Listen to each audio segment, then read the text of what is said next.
மகளுக்கு கேட்டதை நான் கொடுப்பேன். மனசில் இப்ப அல்லாடி கிடக்கிற ஆசையை நான் முடிப்பேன். விரும்பியது இந்நேரம் கிடைக்கிற போது ஒரு ஏக்கம் நெஞ்சில் ஏது? எல்லோர்க்கும் நினைத்தது போலே மன வாழ்க்கை வாய்த்திடாது. எப்போதும் ஒருவனை எண்ணி தவித்தேன், இப்போது நான் அதை கண்டுபிடித்தேன். வெற்றி மேளம் கேட்கும் நேரம் கூட மாமனோட.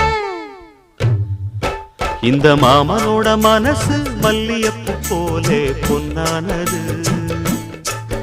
இந்த வண்ணமயில் அதனால் எண்ணியது போலே பூச்சூடுது. குத்தால கொடுமையும் கூடி வருது, சந்தோஷ நினப்பொரு கோடி வருது. சொல்ல வார்த்தை ஏதும் இல்லை மாமனோட. இந்த மாமனோட மனசு மல்லியப்பு போலே பொன்னானது. இந்த வண்ணமயில் அதனால் எண்ணியது போ